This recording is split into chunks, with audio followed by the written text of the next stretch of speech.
Miguel Ángel Rodríguez Mackey, abogado, internacionalista, columnista diario, tremendo, ese es que algunos, yo no escribo ni semanalmente, ni mensualmente, ni anualmente, y Miguel Ángel escribe diariamente su columna sobre temas de interés nacional e internacional, más que todo internacional, en el diario Correo. Miguel Ángel Rodríguez Mackey, un placer como siempre, ¿cómo estás? Cristian, muy buenas tardes contigo y con todos los amigos. Gracias, Miguel Ángel. A ver, temas internacionales varios, pero yo quería arrancar primero con la posibilidad de que tú veas un impeachment a el presidente de los Estados Unidos, Donald Trump. Pues fíjate, Cristian, que no lo veo. Y no lo veo porque más allá de que prospere, como que ya comenzó todo el conjunto de estrategias demócratas en la Cámara de Representantes, para nuestros amigos que nos escuchan y nos ven, saben perfectamente que en el Congreso de los Estados Unidos de América, que es el Capitolio, existen dos cámaras. Una que se llama Cámara de Representantes, propiamente dicho, y lo otro que es el Senado. Pues en la Cámara de Representantes los demócratas son mayoría, Cristian. Entonces, comprenderás que en la Cámara de Representantes, que ya se alistó un proceso contra Donald Trump, presidente de los Estados Unidos número 45, imputado por abuso de poder y obstrucción al Congreso.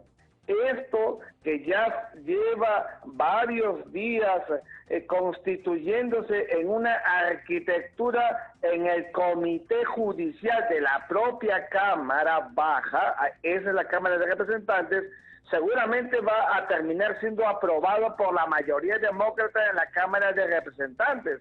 Y eso no es ningún impeachment. Acuérdate que luego pasará, si eso prospera, como que seguramente va a ser así, al Senado, donde la mayoría ya no es demócrata, sino republicana. De los 100 que son los senadores, 53 son republicanos. Y recuerda que para que se produzca la destitución del presidente de los Estados Unidos de América, pues tiene que producirse 2/3 de votación, es decir, 67 votos. Los demócratas solamente son 43. Para alcanzar ese número, tendrían que votar los 5 independientes más 20 republicanos.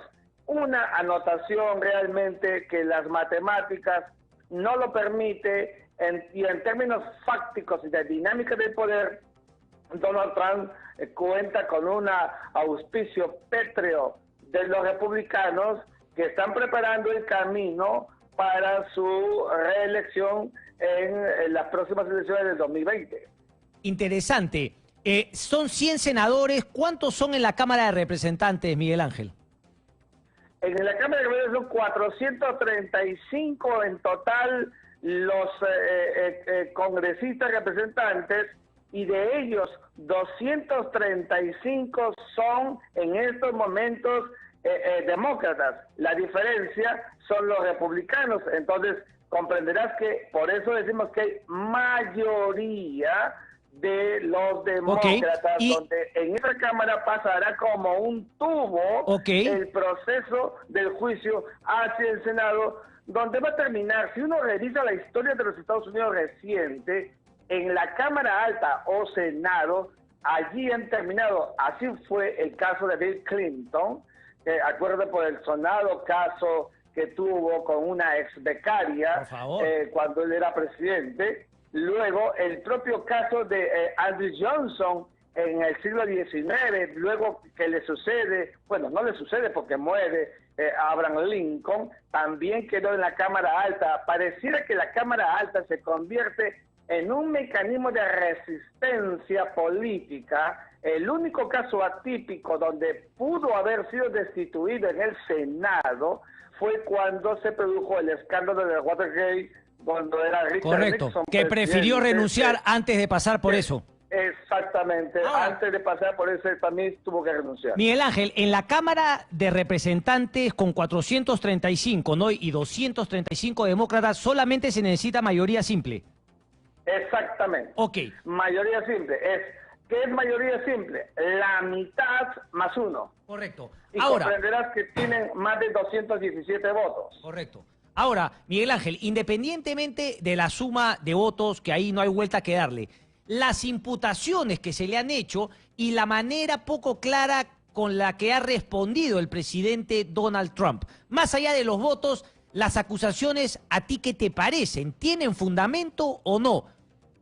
Sin duda alguna, son graves y pasa porque, fíjate, en Estados Unidos, si hay algo que cuidan y mucho, el imaginario colectivo del estadounidense político, el estadounidense maestro, policía, el estadounidense de la calle, es decir la verdad y cuidar siempre pulcramente ese nacionalismo histórico americano. Y entonces, claro, imputaciones como que la trama ucraniana, antes la trama rusa, donde un presidente mete cabe a un ex vicepresidente como el que tuvo Barack Obama, donde se desnudan, donde hay revelaciones de embajadores que dicen que sí, efectivamente, yo he coadyuvado en estas pretensiones presidenciales con el único objetivo de que le quede llano el piso, la pista para llegar al 2020,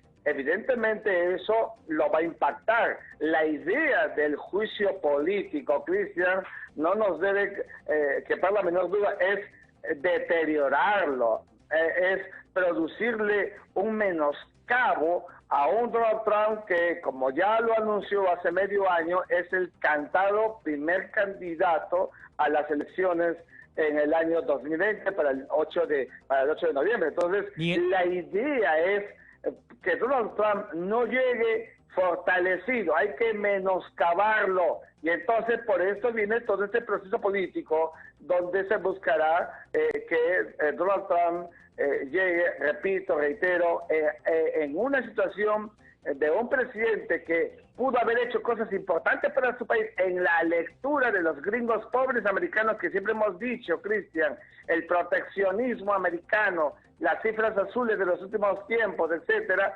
pero que no guarda una relación con el desarrollo impectore, la conducta personal que es siempre muy valorada en el imaginario estadounidense. Correcto. Decir la verdad tiene una enorme connotación para los estadounidenses. Correcto, pero y lo contrario, Miguel Ángel, es decir, yo hace poco comentaba también, creo que con Francisco Belaúnde, el tema, creo que era una columna de Paul Krugman, que había dicho justamente, cuidado, señores demócratas, si no están seguros de lograr el impeachment, o al menos demostrarle a la ciudadanía norteamericana que el señor Donald Trump ha obrado mal, no vayan con el impeachment porque esto podría jugar en contra, es decir, permitirle a Donald Trump victimizarse justamente con ese electorado que tú bien has definido, Miguel Ángel, y poder justamente aprovechar esta acusación para ganar réditos políticos y volver a ser elegido presidente de los Estados Unidos. Completamente de acuerdo, y permíteme, lo dije también en una columnista, puede ser al revés demócrata, que terminarán a un Donald Trump victimizado porque es evidente el propósito demócrata que puede terminar evidentemente fortaleciendo al actual presidente. Eso está claro. Son las reglas de Correcto. Ida y vuelta que produce Correcto. La dinámica del poder desde donde se lo mire. Ahí, me queda por claro. Eso hay que tener mucho tacto, Cristian, en lo que vayan a hacer los demócratas hacia adelante. Menoscabarlo, pero si ese menoscabo no es letal, va a terminar robusteciendo políticamente a un Donald Trump que, como sabes, en la primera vez que se presentó a la elección, al comienzo nadie daba un céntimo por Donald Trump y se encumbró y salió por debajo de la mesa y se encumbró pisoteando a la clase política estadounidense, correcto, demócrata y también históricamente republicana. Buen punto. Entonces, más que, digamos, sabiendo el fondo que están los votos para que no se logre el impeachment, va a ser muy importante la forma como plantee su caso y las acusaciones del Partido Demócrata, porque si no, efectivamente, el efecto va a ser el contrario de lo que se esperaba. Miguel Ángel, una última porque me da curiosidad. Aquí, respecto al caso Keiko Fujimori y a las mentiras en base a su defensa, mucha gente ha hablado de que mentir ante una autoridad es delito. ¿Existe el delito de perjurio, que fue justamente de lo que se le acusó también a Bill Clinton en un momento allá en los Estados Unidos por este caso? Qué buena pregunta. En nuestro Código Penal, la mentira está relacionada con la inconducta de la persona y con el acto de violentar el principio de la buena fe. Por eso existe, como sabes, los delitos que consuman contra la fe pública. ¿Y qué cosas son los delitos contra la fe pública? Mentir. La mentira, cuando está tipificada en los diversos delitos que existe en el Código Penal, produce imputación y en consecuencia un juzgamiento con posibilidad de que haya una consumación con castigo o pena. El asunto es cuando hay mentiras que no están tipificadas, es decir, no están señaladas con la rigurosidad del ABC de la norma jurídica, Cristian, y entonces se vuelve etéreo, y entonces a veces el mentir puede parecer como esa suerte de mentira piadosa o engaño lábil, que puede terminar también no provocando una consecuencia jurídica. Nuestro ordenamiento penal sí establece que la mentira es un menoscabo, es una ilicitud y que si está tipificada produce una consecuencia. Por eso todos aquellos que presentan sus currículos para algún puesto del Estado lo puede hacer por acción u omisión, o sea, no declarar lo que debería haberse dicho o decir expresamente lo que no corresponde, constituye eso es falsedad genérica. Una mentira típica. Así Eso es falsedad genérica, ok, pero ante un juez, ante un fiscal, cuando le hacen una pregunta, porque claro, en el caso, o sea, perjurio es otra figura, es mentir ante cualquier autoridad, no que esté tipificado, no específicamente bajo qué modalidad, pero no, eso no existe en el Perú, ¿o sí? No existe en el Perú, por eso te digo. Okay. Y eso es parte de las garantías que produce el derecho positivo, normativo, específico. El perjurio como tal no existe porque se vuelve etéreo y por eso tú ante un juez puedes decir una u otra cosa y entonces como no hay un señalamiento expreso en la norma jurídica que refiere a la inconducta referida, el juez se queda de brazos cruzados. Y ante circunstancias como esa tiene que usar el criterio. Y usar el criterio nunca puede ser un criterio de imputación holística y elástica ensanchada. Así es nuestro sistema jurídico, así es el sistema romano justinianeo que hemos aprendido desde los tiempos del derecho romano, Cristian. Eso está señalado expresamente y es una garantía del derecho sustantivo y adjetivo del sistema jurídico, no solamente peruano, sino de la región, de los países que hemos consumado el derecho romano como uno de los alicientes con que llegó a América el sistema de administración de justicia. Correcto. Clase maestra, como siempre, Miguel Ángel Rodríguez Mackey. Un placer, gracias. Encantado, buenas tardes. Buenas tardes. 1:00 con 50 minutos. Empezó la chilla. Si quieres, yo leo FAO, compadre, y hago el bloque deportivo yo solito también.